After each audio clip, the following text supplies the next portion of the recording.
Smart Bourse vous est présenté par Tikeo Capital.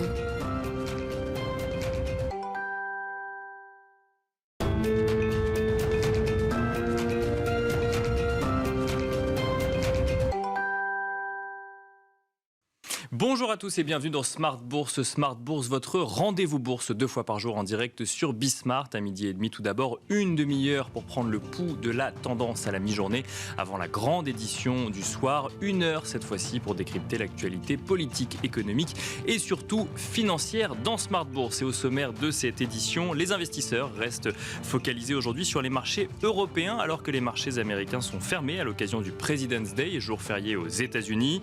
Le CAC 40 évolue lui proche de l'équilibre depuis le début de la journée alors que l'indice parisien a touché un nouveau sommet historique en fin de semaine dernière à 7387,29 points. Nous reviendrons sur la vigueur de l'indice parisien dans un instant en plateau avec nos invités alors que celui-ci affiche une progression supérieure aux autres indices européens mais aussi aux indices américains. À noter que cette semaine boursière sera assez pauvre en statistiques majeures mais rythmée en publications d'entreprises. Les investisseurs pourront notamment découvrir les minutes de la dernière réunion de politique monétaire de la Fed, tandis que l'indice PCE des prix à la consommation sera lui publié vendredi et devrait donner un éclairage supplémentaire sur la persistance de l'inflation aux États-Unis. Côté entreprise, donc on le disait, de nombreuses publications sont attendues cette semaine, dont 9 valeurs du CAC 40. Vous en aurez le résumé complet dans un instant. Sur le front des matières premières, le pétrole rebondit légèrement depuis le début de la séance avec un baril de Brent à 84 $, un WTI à 77 $. Un rebond que de nombreux analystes attribuent aux espoirs de redressement de l'économie chinoise après le recul constaté sur les matières premières depuis mi-janvier, sur les matières premières énergétiques mais aussi industrielles. Un sujet sur lequel nous reviendrons également dans Smart Bourse avec nos invités. Et enfin, nous finirons comme tous les lundis dans le dernier quart d'heure de Smart Bourse avec un quart d'heure américain où les actualités économiques et financières américaines sont décryptées par notre correspondant Pierre-Yves Dugas. Au programme, alors que les marchés américains sont fermés, le cas d'investissement Google, alors que le titre a perdu plus de 27% de sa valeur depuis 1 an. Mais nous reviendrons aussi sur le départ de Lael Brainard de la Fed pour devenir la principale conseillère économique de Joe Biden. On se retrouve tout de suite dans Smart Bourse.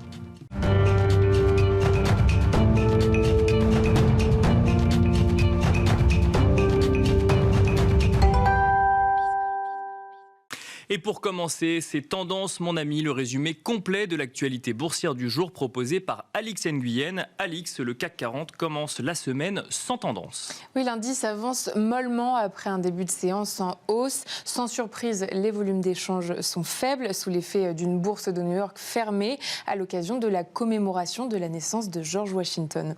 Le marché dans son ensemble avance prudemment avant la publication des minutes de la Fed mercredi et de l'inflation PCE publiée vendredi. On attend aussi une poignée de résultats au fil de la semaine. Les géants de la distribution américaine Home Depot et Walmart dévoileront leurs résultats trimestriels mardi. En France, 9 sociétés du CAC se prêteront à l'exercice à partir de demain. Et puis un facteur géopolitique vient s'ajouter à la liste des préoccupations du marché. Le chef de la diplomatie américaine a mis en garde son homologue chinois contre les conséquences pour la Chine s'il s'avérait qu'elle apporte un soutien matériel à la Russie dans sa guerre contre l'Ukraine. Sur le compartiment obligataire, enfin, les marchés européens se stabilisent. Autre fait marquant du jour, Alix, la visite historique du président américain Joe Biden en Ukraine le jour du President's Day. Oui, une visite surprise. Ce matin, Joe Biden s'est en effet rendu à Kiev. Il a affirmé son soutien indéfectible à l'Ukraine et ce, à quelques jours de l'anniversaire de l'invasion russe. Le président américain a également promis de nouveaux armements à l'Ukraine. Retour à l'actualité boursière à présent. Dans l'actualité des entreprises, Faurecia dépasse les attentes en 2022. Pour 2023, l'équipementier vise une progression de ses ventes et de sa rentabilité, et ce, après avoir publié des résultats supérieurs aux estimations. Le groupe a par ailleurs relevé ses prévisions de synergie liées à l'intégration d'Ella. Il a aussi bouclé son programme de cession d'actifs destiné à soutenir son bilan après l'acquisition de cette dernière. Et puis à noter que Faurecia annonce avoir reçu une offre d'achat pour sa filiale SAS Cockpit Modules pour une valeur d'entreprise de 540 millions d'euros. Son concurrent Valeo progresse aussi. Voilà, tendance, mon ami, le résumé complet de l'actualité boursière du jour proposé par Alix Nguyen.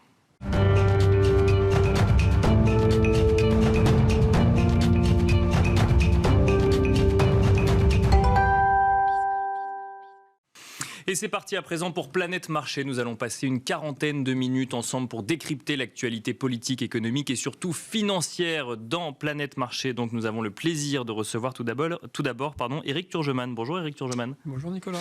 Bienvenue sur le plateau de Smart Bourse. Vous êtes co-directeur des gestions OPC chez Ophi Invest Asset Management. À côté de vous, nous avons le plaisir d'accueillir également Nuno Teixeira. Bonjour Nuno Teixeira. Bonjour Nicolas. Bienvenue sur le plateau de Smart Bourse également. Vous êtes membre du comité d'investissement Cross Asset de Natixis IM International et nous avons le plaisir de recevoir également Aymeric Didet. Bonjour Aymeric Didet. Bonjour Nicolas. Bienvenue également sur le plateau de Smart Bourse. Vous êtes directeur de la gestion de Pergame. Je vous propose de commencer avec vous, Éric Turgeman. On va revenir sur ce record touché par le CAC 40, ce nouveau plus haut touché jeudi dernier. Si on fait quelques calculs, si on regarde effectivement ce record donc de 7387,29 points, au-delà du record, il y a une dynamique sur le CAC 40 qu'on ne voit pas autant sur d'autres marchés. On ne le voit pas sur le DAX, on ne le voit pas non plus aux États-Unis actuellement. Si on compare... L'ancien record du CAC 40 était début janvier 2022. Sur la même période, sur un an, le CAC 40 progresse un tout petit peu pour aller chercher un nouveau record. Le S&P 500 affiche moins 15%, le Nasdaq affiche moins 25%. Est-ce que c'est le moment, Europe aujourd'hui, le moment d'investissement sur les marchés européens après avoir été à la traîne pendant plusieurs mois, Éric Turgeman? Le CAC 40, c'est une question de composition surtout. Il est composé, en grande partie, de valeurs de luxe. Qui représente, je ne sais pas exactement, peut-être le quart de l'indice. Ce n'est pas le cas forcément des autres indices aux États-Unis un peu plus technologiques. En Europe, il y a du luxe aussi, mais pas autant. Donc c'est une question de composition. Parce qu'il n'y a pas le cas français par rapport à d'autres pays. Il y a le cas luxe et le reste des valeurs plutôt. C'est plus ça. Alors après, je ne sais pas, il faudra regarder sur 10 ans ou 15 ans. Est-ce que le CAC 40 fait mieux que l'Eurostoxx 50 ou le DAX? Je ne suis pas... Je ne suis pas persuadé. Donc là, c'est plus une question de composition d'indices. En revanche, ce qui est sûr, c'est qu'il a retrouvé ses plus hauts historiques. Bien sûr. Et que s'il y a un an moins quelques jours après l'invasion de l'Ukraine, on nous avait dit dans un an, vous serez au même niveau avec ce qui venait de se passer, et qu'entre-temps, on nous avait dit vous aurez des indices d'inflation à 2 chiffres tout au long de l'année, même si c'est peut-être un peu derrière nous. Et a priori, une croissance mondiale qui sera en dessous de 2,5%. Le CAC est au même niveau, là, personne l'aurait cru. Donc ça, c'est quand même, on va dire, la surprise de voir que finalement, cette résilience. Et après, évidemment, si on voit on aura le temps d'en parler, mais on peut fondamentalement, si on voit les choses en rose, considérer que les niveaux des bénéfices des sociétés et des taux d'intérêt font que le niveau n'est pas illogique. Mais ça, il ne faut pas qu'il y ait de grain de sable. On va effectivement revenir sur les entreprises ou autres, mais sur cet optimisme, toujours vous, Éric Turgeman, sur cet optimisme finalement du marché parisien dans le contexte que vous venez d'évoquer, alors que, j'ai envie de dire, tous les signaux devraient indiquer normalement un peu plus au moins de prudence sur les marchés actions. Comment est-ce qu'on l'explique aujourd'hui ? Alors, on va venir tout de suite dessus. Donc, les marchés actions, ils s'évaluent par rapport à deux données. C'est les bénéfices des sociétés et les taux d'intérêt. Il n'y en a pas d'autre. Le reste, c'est du momentum, c'est on peut tout dire, de la psychologie, etc. Mais à la fin, c'est quoi une entreprise ? C'est des bénéfices actualisés. Et là, ce que les marchés considèrent, c'est que le pic des taux, c'est pour demain. Juin, c'est demain. Aux États-Unis et en Europe, c'est pas mal. En gros, c'est 5,25 à peu près aux États-Unis. C'est pas rien, mais 5,25. Et puis en Europe, 3,50, je crois, ou 3,70 de mémoire. Ça change régulièrement, mais là, on est plus à 3,75. Mais en tout cas, ce que les marchés se disent, c'est le pic, c'est l'été, on y est quasiment. Et puis derrière, de toute manière, ça va redescendre. Donc, puisque les taux courts vont redescendre, les taux longs, qui sont une projection beaucoup plus longue des taux courts, il n'y a pas de raison qu'ils se tendent beaucoup plus. Et c'est pour ça qu'on a des taux qui sont un peu en dessous de 4% aux États-Unis et autour de 2,5% en Allemagne. Avec tout de même des banques centrales qui disent attention, vous êtes peut-être un petit peu trop optimiste aujourd'hui. Mais ça, les marchés ne le croient pas. Les marchés considèrent que finalement, défient un peu les banques centrales en disant non, vous êtes trop prudents, vous allez voir que ça... l'inflation va ralentir. 2, que l'économie va s'affaisser. Vous serez obligé de desserrer les taux. Et vous verrez, donc les marchés disent aux banques centrales, vous verrez que vous allez, dès 2024, Alors avant, il y a quelques temps, c'était dès 2023. Maintenant, les marchés se disent dès 2024, avoir une courbe descendante. Et finalement, les taux courts vont suivre une autre piste dans l'autre sens. Il y a une question philosophique derrière. C'est les marchés peuvent-ils avoir raison face à une banque centrale? Je ne sais pas si on aurait assez d'une heure pour y répondre. Non, mais ils n'ont pas raison contre la banque centrale. Mais ils pensent que la banque centrale va se rendre compte, effectivement, qu'il faut desserrer. Bon. Donc dans ces cas-là, si vous considérez qu'il n'y a pas de raison que les taux aillent beaucoup plus loin que 2,5 en Europe et 3,5 aux États-Unis, l'historique montre que sur ces niveaux de taux d'intérêt, on avait des multiples de valorisation à peu près autour des niveaux actuels. Donc pour que ça craque, il faut soit que les taux montent, c'est pas ce que les marchés anticipent, ça peut arriver, hein, mais c'est pas ce que les marchés anticipent, soit que les bénéfices s'effondrent. Et là, les publications, alors il en reste 9, là, j'ai entendu pour le CAC 40, mais en tout cas, les premières montrent que les bénéfices ne s'effondrent pas et qu'on aura peut-être, a priori, une année 2023 au même niveau que 2022. Donc, ça nous fait des PE à autour de 13. Voilà, donc, évidemment, ça, c'est une vue un peu positive des choses, mais en se disant, les bénéfices sont là, ils ne vont pas baisser, et les taux ne vont plus monter. Voilà pourquoi le marché est revenu. Et il n'y aura pas d'accident géopolitique, etc. Ça fait beaucoup d'optimisme. Oui, mais en tout cas, les marchés ont décidé de le voir sous cet angle aujourd'hui. Nuno Teixeira, est-ce que les marchés sont trop optimistes sur le taux final, par exemple, de la BCE, sur les bénéfices à venir des entreprises? On a un peu l'impression que les marchés actions sont à contre-courant, par exemple, de ce qu'on peut voir sur le marché obligataire ou sur ou ce qu'on peut voir sur les cours des matières premières. On est dans une sorte de bulle d'optimisme, finalement. Alors pas bulle financière, hein, mais... Déjà, pour revenir sur la performance des marchés européens et du CAC 40, pour donner un petit peu des ordres de grandeur, il faut voir que le marché américain, si on prend une plus longue période, a beaucoup plus progressé que les marchés européens. D'ailleurs, il se paye beaucoup plus cher. Donc quand on dit... On est en dessous du record du S&P, certes, mais il avait entre-temps progressé beaucoup plus. Donc, il faut effectivement dézoomer un petit peu l'image qu'on regarde aujourd'hui. Exactement. Donc, malheureusement, on ne paie pas les entreprises européennes au même niveau de capi boursière que les entreprises américaines. Et c'est probable qu'il y ait eu clairement des excès sur les valeurs de croissance américaines en particulier, qui ont été accentués dans la période du Covid par une frénésie d'achat sur tout ce qui était travail à la maison, vente en ligne, etc. Donc tout ça s'est dégonflé avec la remontée des taux d'intérêt, davantage qu'en Europe où on est dans des marchés plus value et donc quelque part un peu moins exposé du point de vue de la croissance. Alors, ceci étant, le luxe est un peu une exception parce qu'il y a quand même de la croissance et finalement les multiples restent assez généreux. Mais globalement, on est quand même sorti d'une phase de très grand pessimisme sur le marché européen où on craignait en septembre qu'il y ait des problèmes d'approvisionnement énergétique, que l'industrie allemande n'allait pas survivre, je dirais, à l'embargo sur l'énergie, etc. Et puis on a vu que finalement les prix de l'énergie se sont affaissés, notamment sur le gaz, bien sûr, oui, qui est revenu au niveau d'avant-guerre, voire au-delà. Mais elle est là l'explication. On s'est rendu compte que finalement les stocks de gaz, on avait réussi à les constituer et à en conserver une partie. L'hiver est un petit peu plus doux et donc c'est là où il faut voir finalement un optimisme Ça plus... fait partie, D'accord. disons, de l'amélioration, disons, de l'environnement européen, avec effectivement moins de pression inflationniste quand même si on est au-dessus des niveaux américains aujourd'hui sur l'inflation globale.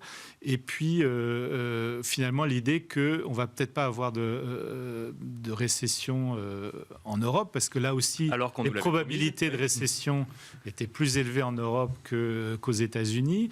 Et donc tout ça fait probablement qu'il y a eu beaucoup de repositionnement sur l'Europe. En revanche, ce qui pose question, c'est probablement le rallye depuis le début de l'année, parce qu'autant le quatrième trimestre, on pouvait comprendre une forme de rattrapage, autant là, ça se poursuit. Et je rejoins un petit peu mon collègue, parce que finalement, les marchés se prennent à espérer qu'on va avoir des inflexions monétaires sur la base d'une d'une tendance très favorable sur l'inflation. Mais encore faudrait-il qu'on la constate, ce qui n'est pas le cas aujourd'hui. Exactement. Et en particulier, ce qui semble poser problème quand même aux États-Unis comme en Europe, c'est l'inflation sous-jacente, qui est quand même celle qui intéresse au premier chef les banques centrales. Bien sûr. Et les services. C'est-à-dire qu'on a vu en fait une désinflation des biens. On a vu une désinflation sur les produits volatiles, mais les services, finalement, ça reste assez résistant à la baisse. Et ça, il va falloir le casser. Et il nous semble, nous, que les banques centrales vont devoir durcir un peu plus le ton. Elles semblent le montrer pour l'instant par les discours. On verra sur les actes. Mais elles vont probablement devoir le faire parce qu'elles ont cette fenêtre d'opportunité, finalement, d'une économie qui est assez résistante. On est quand même au plus bas historique sur le chômage aux États-Unis, alors qu'on disait qu'il va falloir 1 point et demi de chômage en plus pour vraiment casser l'inflation. Il va falloir, quelque part, sans plonger l'économie dans la récession peut-être, mais quand même essayer de durcir un petit peu les choses.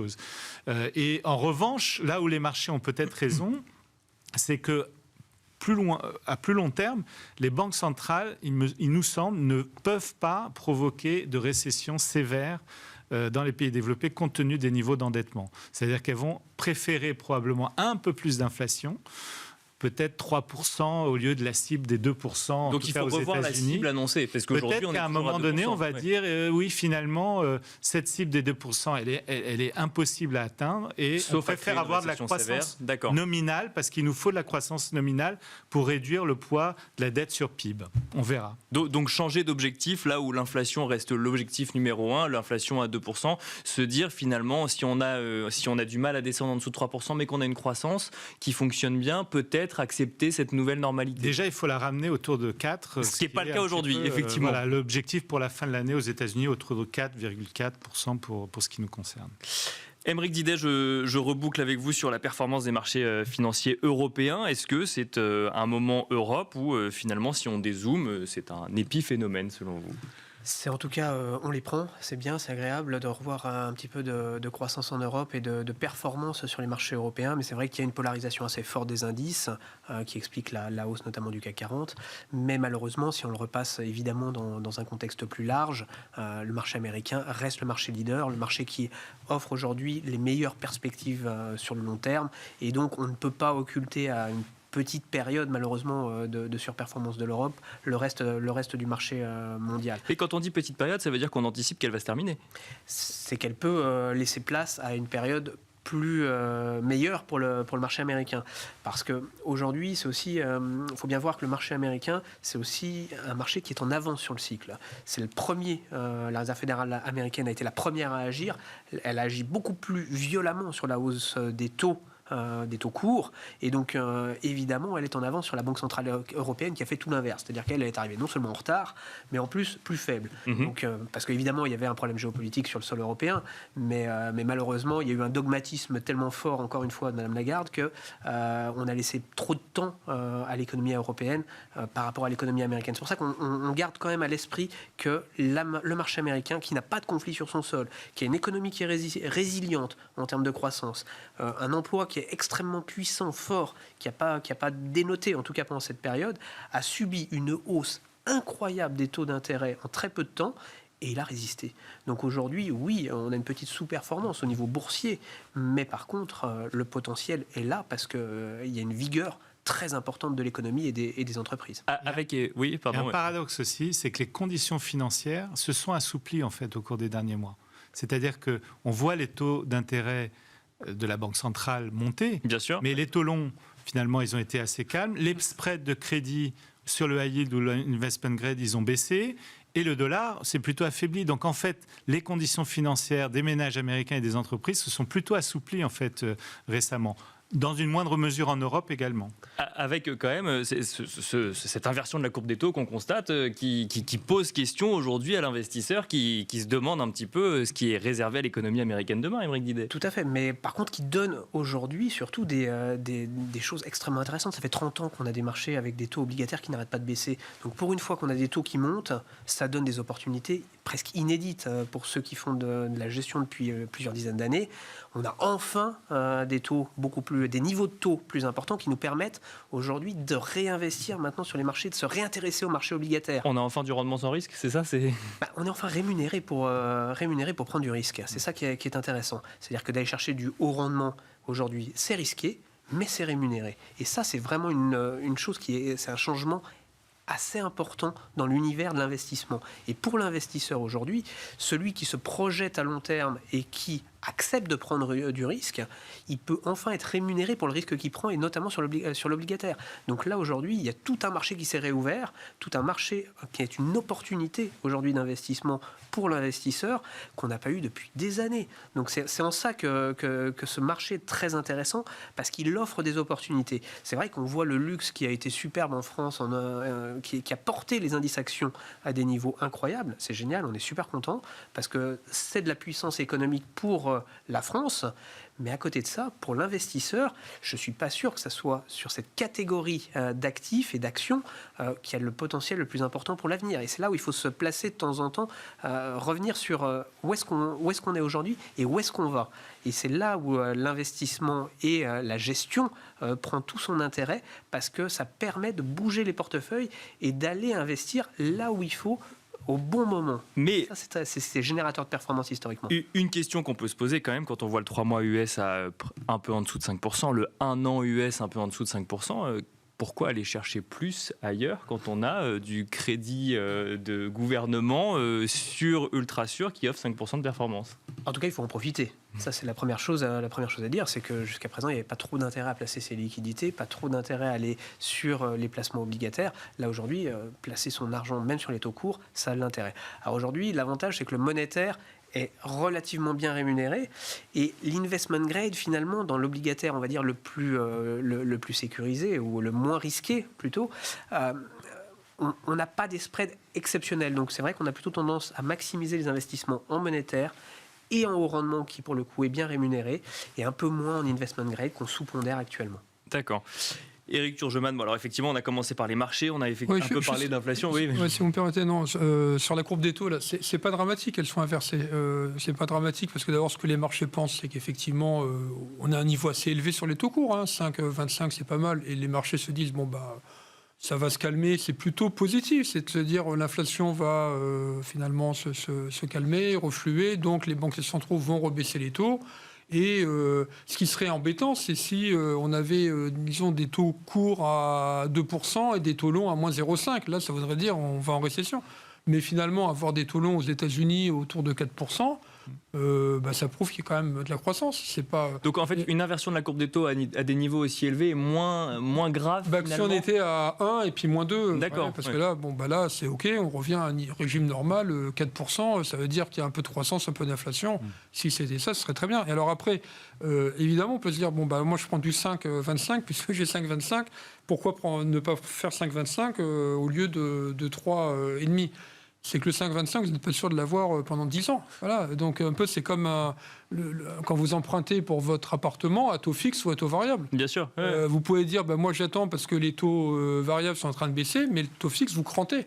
Donc, celui qui crante du 4% sur 10 ans, il est sûr de l'avoir. Si vous voulez renouveler le 5,25, c'est très bien si pendant 10 ans, vous faites 5,25 tous les mois. Quoi. Bien sûr. Voilà, donc à un moment donné... Non, mais la question mérite d'être posée quand on voit des niveaux de crédit comme cela. Voilà, mais c'est pour ça que c'est par rapport à l'effet TINA, il n'y avait plus d'alternative au marché action. Là, il y en a une. Et ça devient un concurrent au marché action, parce que, oui, 4% aux États-Unis, un peu moins 3% en France, ça devient... Oui. C'est quelque chose, mais c'est plus intéressant pour nous, d'ailleurs, parce que les gérants monétaires, les pauvres, vous vous rendez compte, les années qu'ils ont passées... Et on peut avoir davantage sur l'univers investment grade aux États-Unis, puisque évidemment, en plus, on a le 4 plus le spread de crédit. Donc, on arrive à avoir effectivement des rémunérations intéressantes. On préfère plutôt le marché américain aujourd'hui en crédit, plutôt en investment grade, d'ailleurs, compte tenu des niveaux de taux souverains.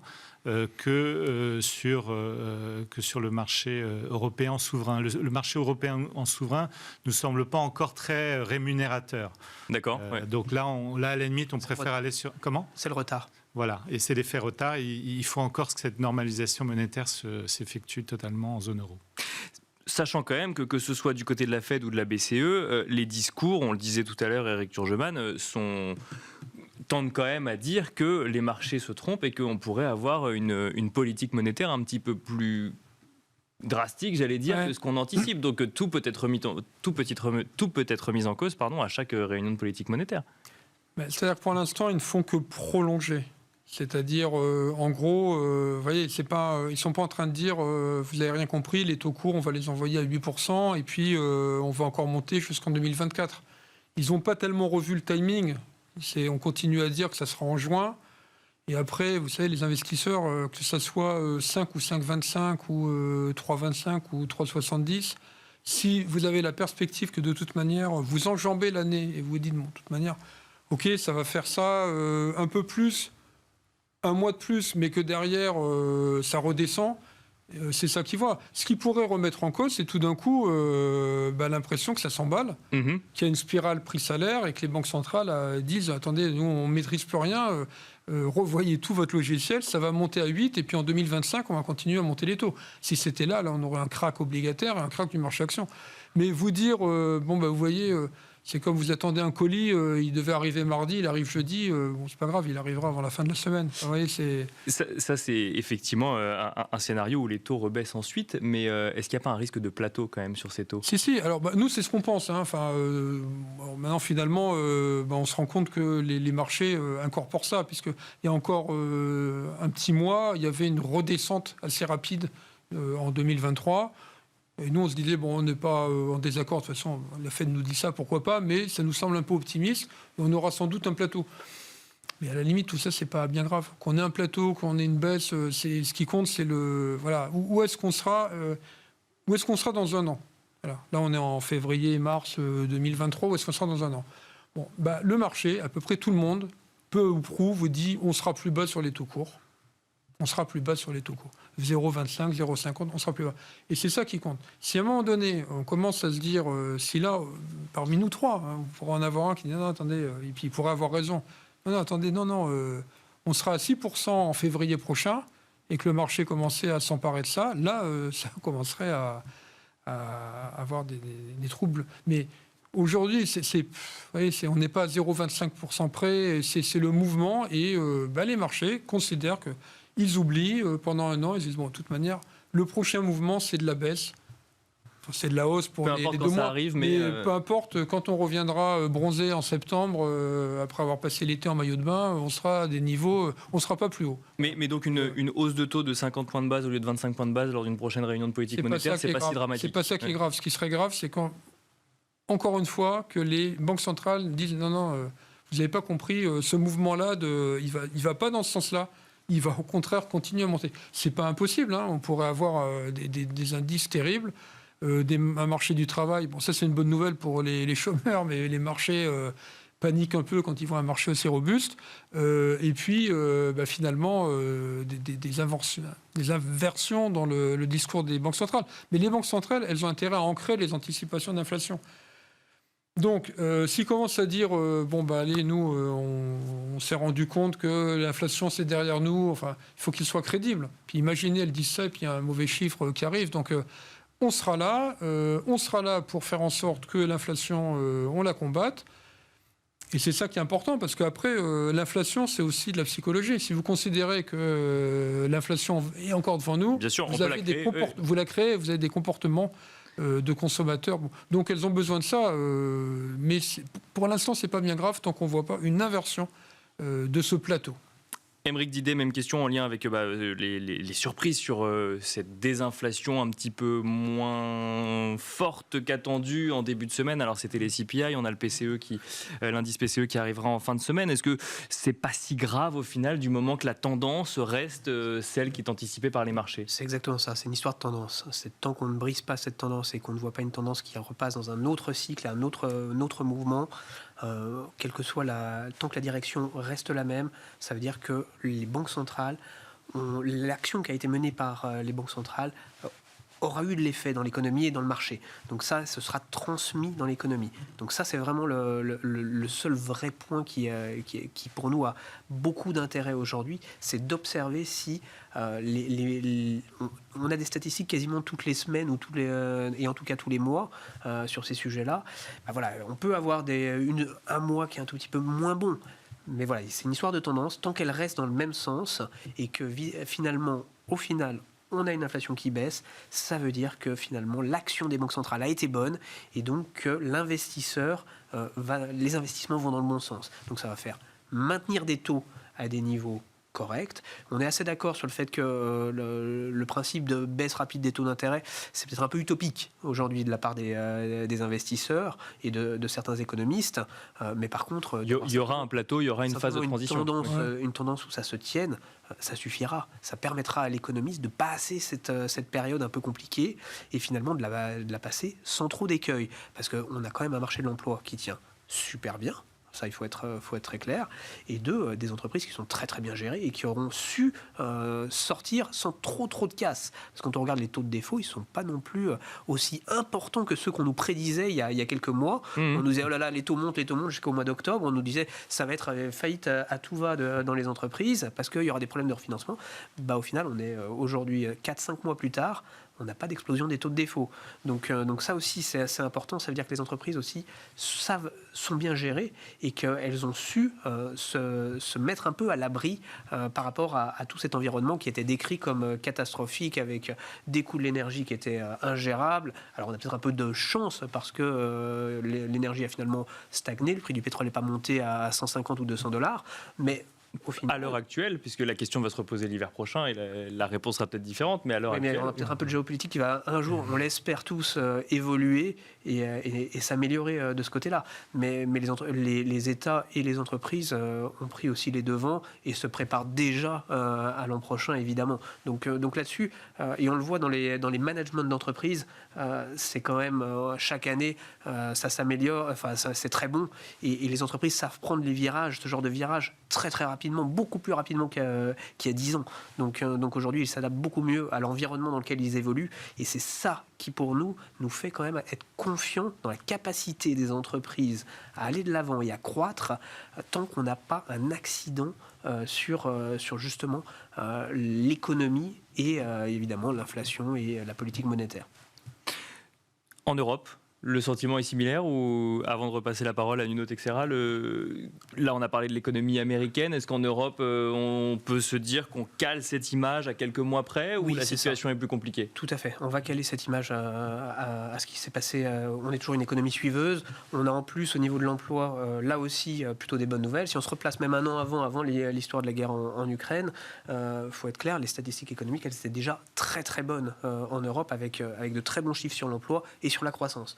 Donc au final, on se retrouve un an plus tard avec toujours des bons chiffres sur l'emploi, toujours une croissance qui est certes faible, évidemment, mais qui reste quand même résiliente, et des entreprises qui ont des croissances bénéficiaires qui sont bonnes. Elles ont conservé leur marge dans cet environnement-là, ce qui n'était pas du tout gagné.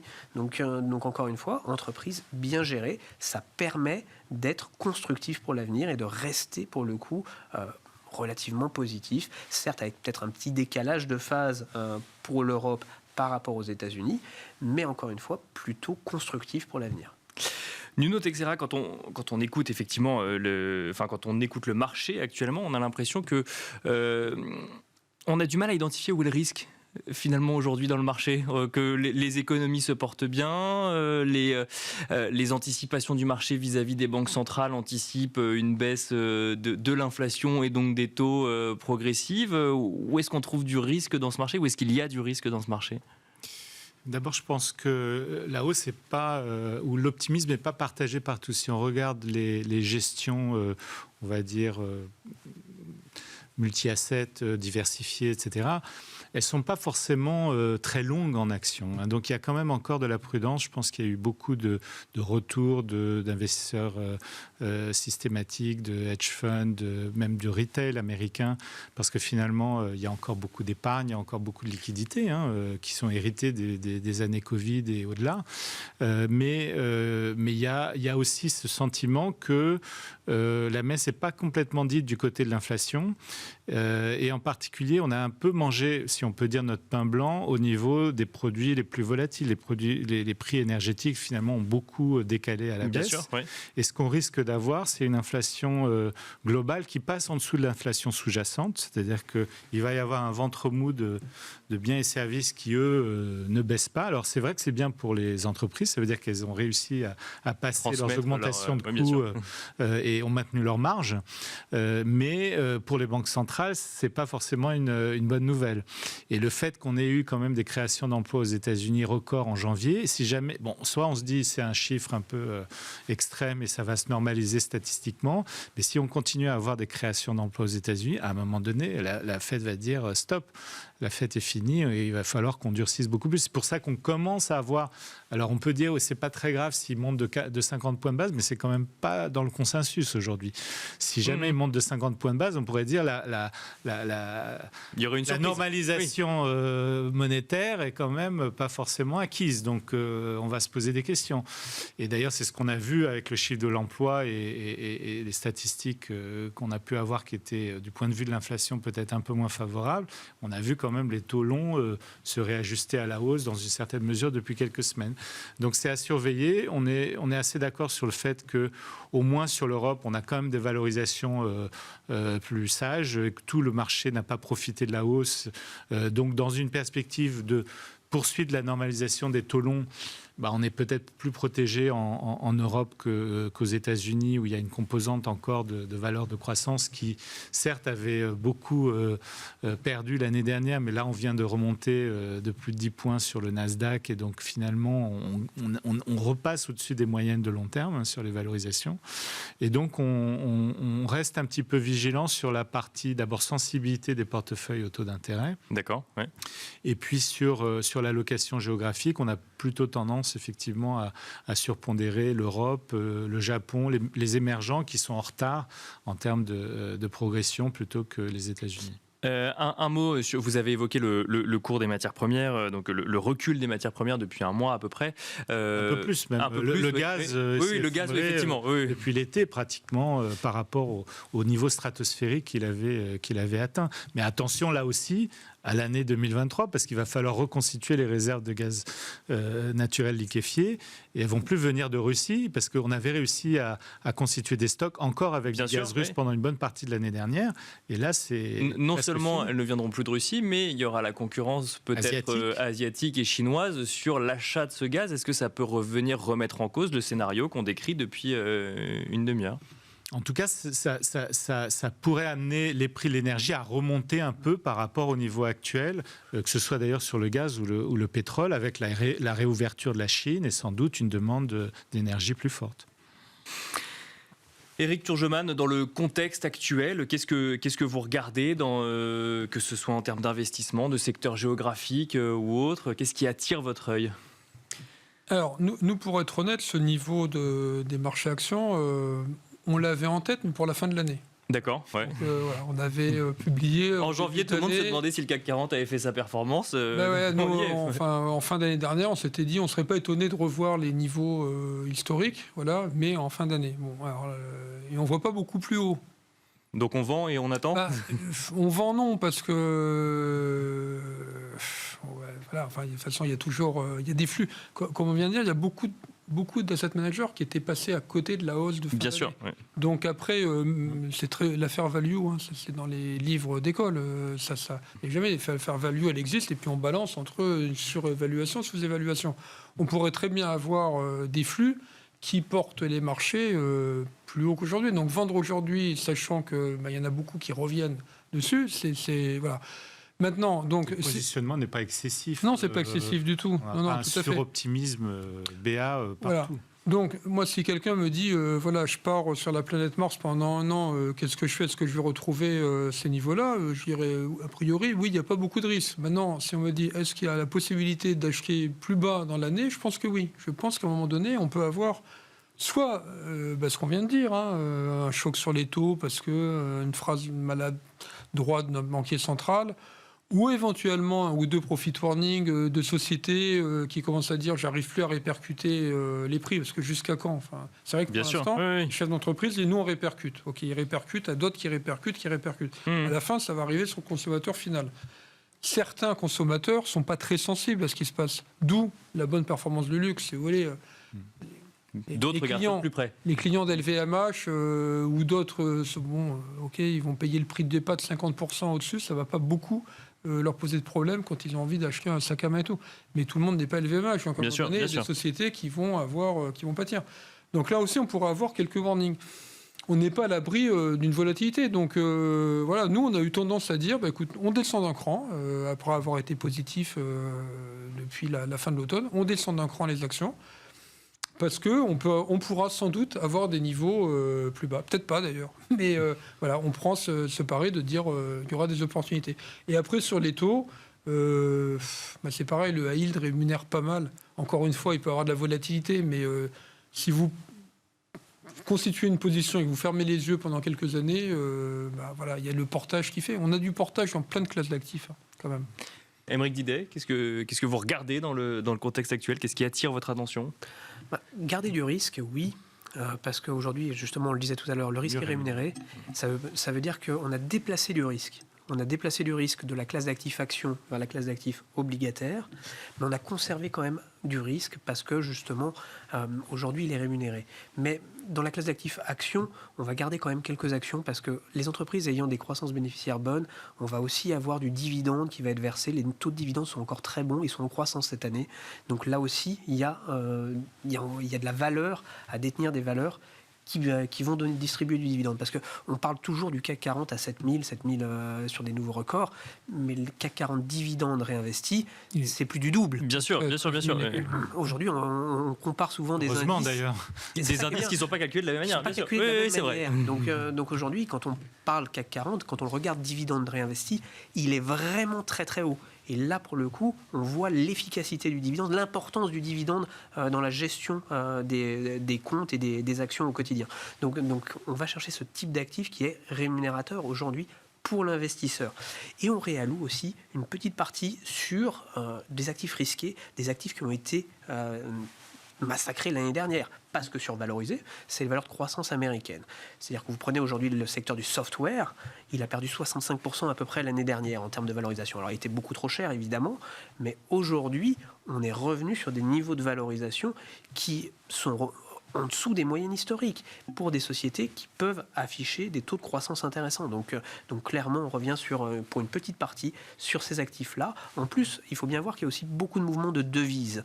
L'euro et le dollar ont quand même beaucoup bougé pendant l'année dernière et encore aujourd'hui, puisqu'on est on est maintenant repassé de 0,95 à peu près à 1,07. Donc il y a aussi des mouvements qui nous permettent de revenir sur la classe d'actifs américaine aujourd'hui, parce que le dollar est aussi revenu un tout petit peu moins cher. Donc là aussi, ça nous permet de réallouer un peu d'argent sur la partie américaine. On va finir avec vous, Nuno Teixeira. Vous nous avez déjà un petit peu dit tout à l'heure ce que vous regardiez, notamment en matière de géographie. Mais qu'est-ce qui attire votre attention aujourd'hui dans le contexte actuel? Alors, une position un peu qu'on appelle de barbell entre croissance et value. On aime bien le secteur des banques en zone euro. D'accord. Même si il avait déjà un peu surperformé dans la baisse l'année dernière, et cette année, il surperforme nettement. On a quand même des bilans qui sont sains. On parlait de dividendes, des returns sur dividendes qui sont quand même très intéressants. Et globalement, une économie qui ne va pas s'affaisser vraisemblablement en zone euro, donc un retour d'intérêt avec des taux qui sont plus intéressants pour les banques. Sûr, donc ça joue en faveur de leur rentabilité. Et puis de l'autre côté... Des cours sur actifs nets très faibles dans certains cas. Une valorisation toujours très, très attrayante. Et puis par ailleurs, on aime bien les semi-conducteurs, alors qui avaient pas mal souffert l'année dernière, mais finalement à peu près autant que les valeurs de croissance, et qui avaient commencé à se reprendre au 4e trimestre, et qu'on aime bien, mais au niveau mondial cette fois. Donc avec à la fois l'Asie, les États-Unis, et puis quelques valeurs européennes aussi. Merci beaucoup, messieurs, d'être venus dans Smart Bourse, l'édition du soir de Smart Bourse. Merci Nuno Texera, membre du comité d'investissement Cross Asset de Natixis IM International. Merci Eric Turgeman, co-directeur des gestions OPC chez Ophi Invest Asset Management. Merci également Aymeric Diday, directeur de la gestion de Pergame. Merci à vous de nous avoir suivis et on se retrouve tout de suite dans le dernier quart d'heure thématique de Smart Bourse. Et c'est parti pour le dernier quart d'heure de Smart Bourse, un quart d'heure américain comme tous les lundis à 17h45 où nous avons le plaisir de retrouver en duplex Pierre-Yves Dugas, le correspondant donc de Smart Bourse aux États-Unis. Bonjour Pierre-Yves. Bonjour camarades. Alors on va commencer avec un premier sujet ensemble. On rappelle que les marchés américains sont fermés aujourd'hui en raison du President's Day. On regarde tout de même une valeur, Google, Alphabet, en bourse, qui d'ailleurs, notons-le, perd 27% de sa valeur sur un an. Une valeur qui est à la peine, Pierre-Yves. Oui, une valeur qui est sanctionnée par le marché depuis un mois. Par exemple, Google perd 5%, Microsoft gagne 7%. Et vous venez de le dire, en un an, Google perd 27%. Microsoft, et je prends Microsoft à dessein, vous allez voir pourquoi, Microsoft depuis un an ne perd que 11%. Alors, nous avons eu plusieurs explications pour ces contre-performances. D'abord, il y a des résultats trimestriels qui ont été décevants. Pour la première fois depuis la pandémie, les recettes publicitaires qui constituent l'énorme majorité des recettes de Google, ces recettes ont reculé. Si on fait exception de la pandémie, ça ne s'était pas produit depuis que Google est entré en bourse, c'est-à-dire depuis 2004.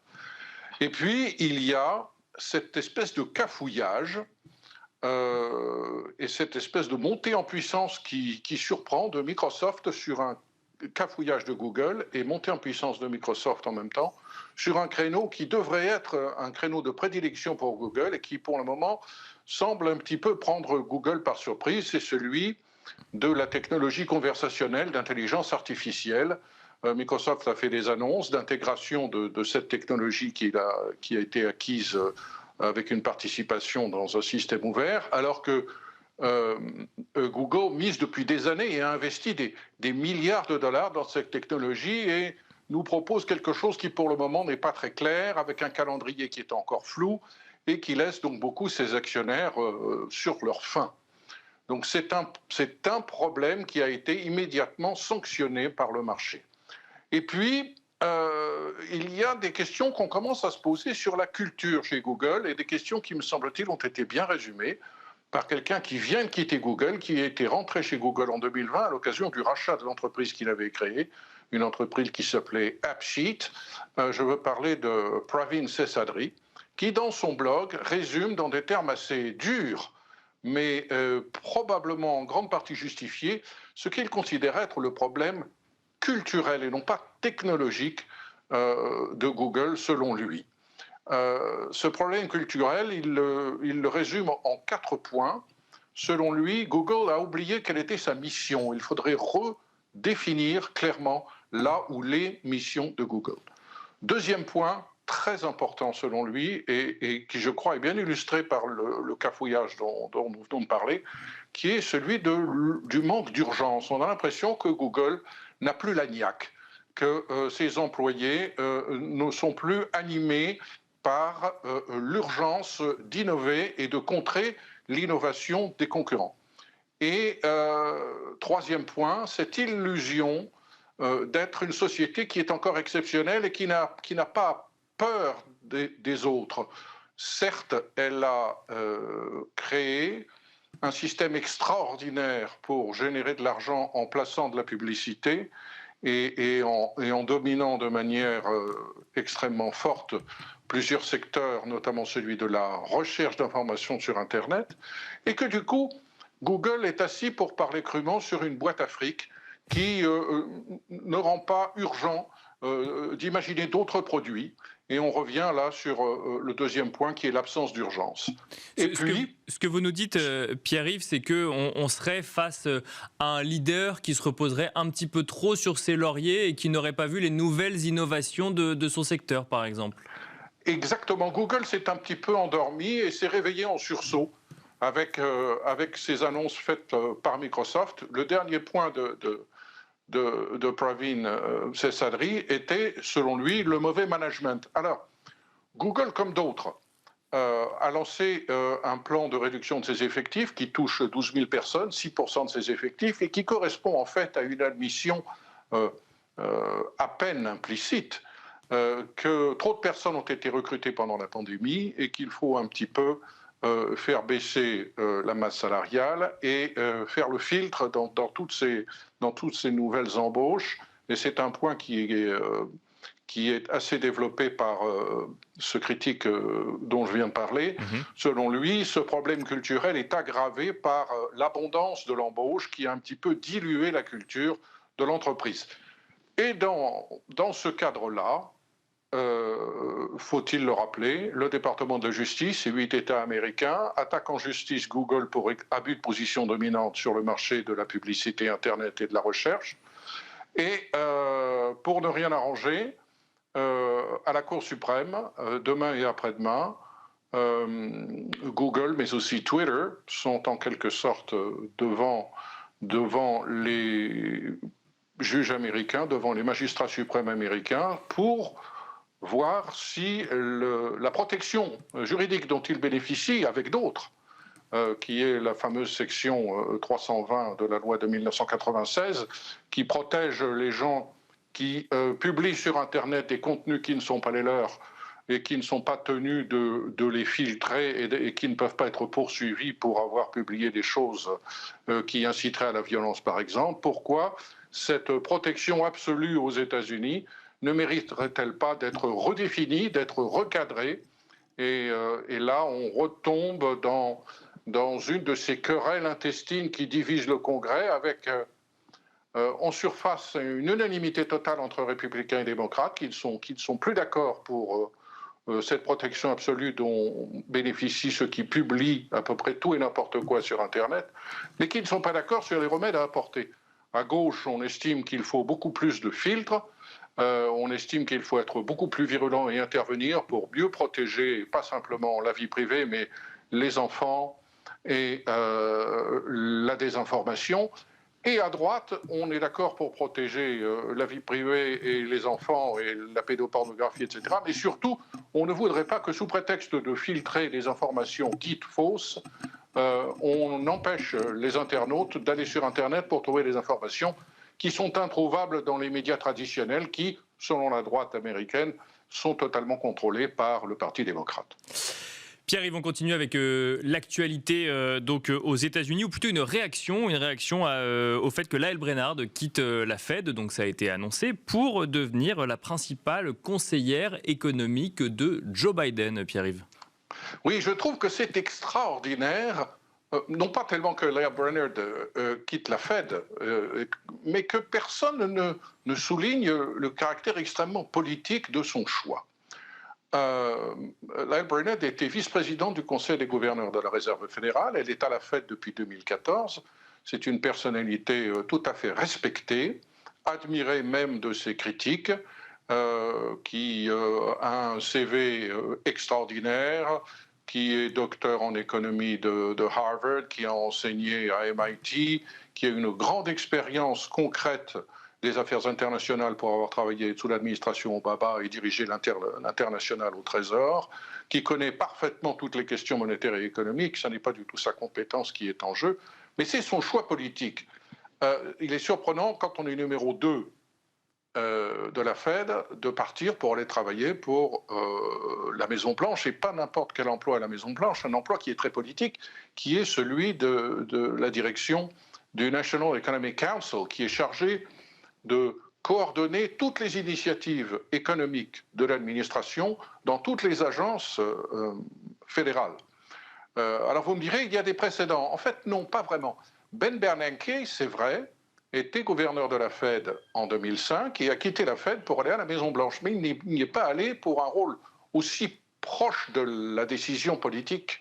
Il était patron du conseil des conseillers économiques du président Bush. Il n'était pas vraiment à la pointe de l'exécutif et du législatif. Lael Brainard est une démocrate, son engagement politique l'honore, mais tout de même, ça veut dire quelque chose sur les petites fissures que l'on peut voir dans la muraille de Chine qui est censée protéger l'indépendance politique de la Réserve fédérale, de l'exécutif et du législatif. On se souviendra que lorsque la question s'est posée de renouveler le mandat de Jerome Powell en 2021, le président Biden a fait traîner les choses. Il a fait traîner les choses pendant 3 mois parce qu'il a tenté de convaincre le Sénat, qui doit donner son aval, que Lael Brainard serait une très très bonne patronne de la Fed plutôt que Jerome Powell. Et il n'y est pas parvenu. Il n'y est pas parvenu parce que les républicains étaient réticents et aussi parce que la gauche du Parti démocrate considérait que Lael Brainard n'était pas assez à gauche.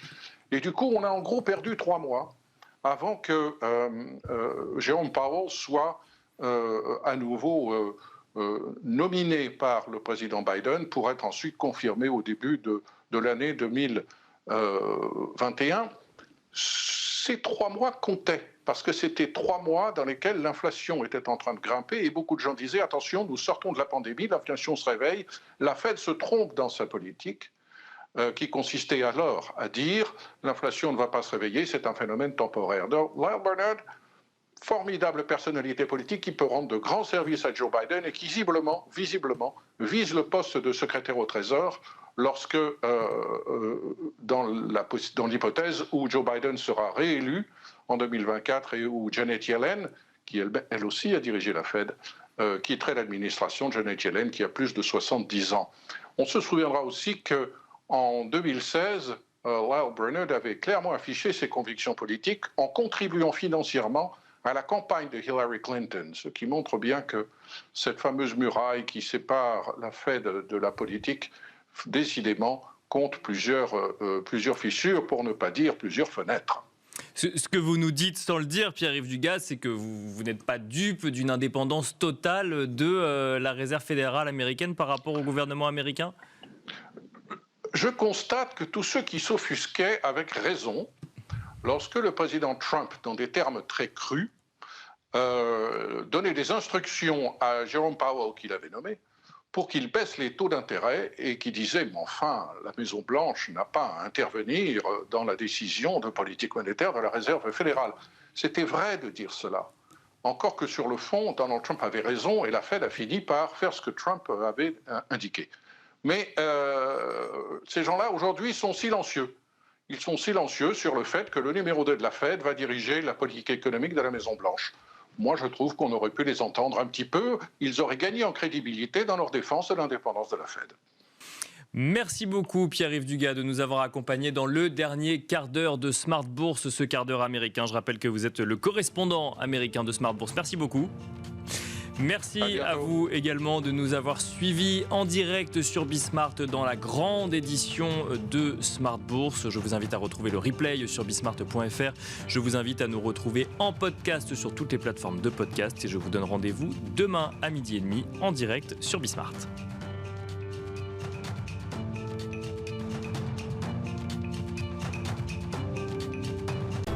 Smart Bourse vous a été présenté par Tikeo Capital.